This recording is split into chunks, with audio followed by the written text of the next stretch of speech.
Welcome back to the Global Resilience Exchange YouTube channel.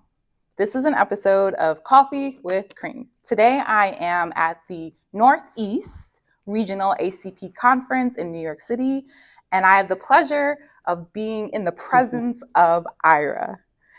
Like me, a connector, I believe you are a connector. So can you share your role and how you connect people and organizations for a more resilient city of New York?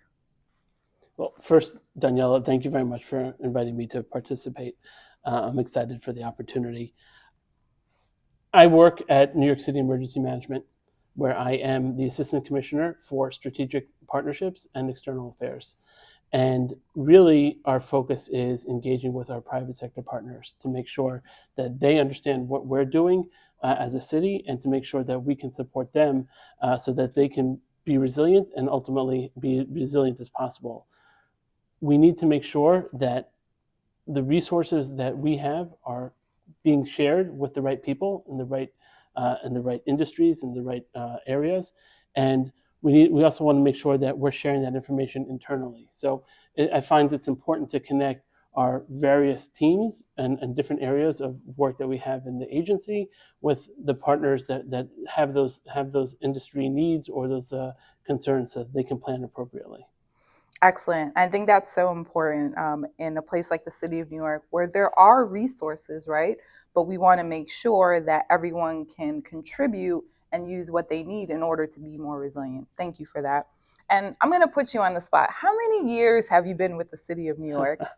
I've had the pleasure of being at New York City Emergency Management for just over 21 years. I really appreciate your service. I know that's typically, reserved for military folk, but as someone who's been in the public sector, I mean, we are public servants, so I really appreciate what you're doing, Ira. Thank you. Um, can you share a win and the next challenge you plan on conquering that you've seen over your 21 years? Wow, that's a great question. I appreciate it. Just yesterday, we celebrated the graduation of the most recent cohort of John D. Solomon Fellows and the John D. Solomon Fellowship for Public Service, which I was able to found with Christina Farrell, and that to me has been a huge win. Really finding an opportunity, finding a way now to create a program that produces every year new and excited new fellows who are excited for public service and really contribute. They've contributed more than 49,000 hours of service over the past 13 years for the city of New York and have gone on to amazing jobs in public service. And I think I would say that the next challenge, as someone who's been around for a little while, is finding the opportunity to not say no about a particular project, where there's a tendency that people have to not want to try or retry things that they've done before. And I'm excited to hear ideas, even if we've tried them before and haven't made them a success in the past. There's new chances that we're going to come up with ways to achieve those goals. And so I think that's my next objective is to look back at some of the things that we've tried and really in this new environment with AI or post COVID, really find ways to put some of these ideas in play.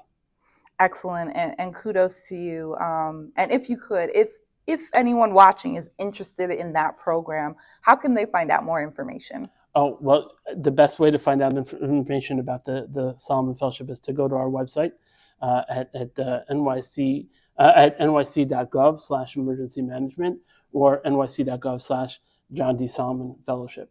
Excellent, excellent. So definitely take advantage of that if you are interested in public service in the city of New York. And my last question for you, and thank you so much for your time already. If you had to give advice to a future resilience professional, whether that's emergency management, continuity, risk, IT, technology resilience, what advice would you give to them? Wow, I think that's another great question. I think what I would say is to encourage anyone who's interested in this profession, to listen first, and to but not to be afraid to ask questions.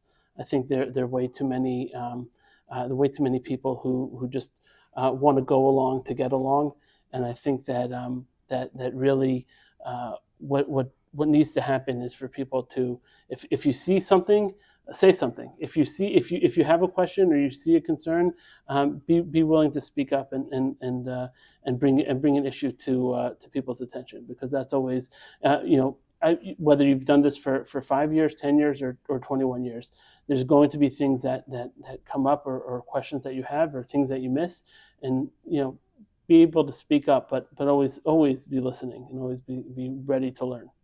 Excellent. And I just have to jump on that and say, as a young continuity of operations planner at the City of New York, I asked a lot of questions, and I can't think of one time where that question was shot down. So, I mean, you definitely have, created an environment in that agency where questions are welcomed. So I'm so glad to hear that that's still the case. So, Ira, thank you so much for being my first guest. I appreciate you and all the work that you do for the City of New York and really the resilience industry. Thank you. Thank you. Please, if you have any comments on what we talked about, any other thoughts, please leave a comment, like this video, and subscribe. Take care.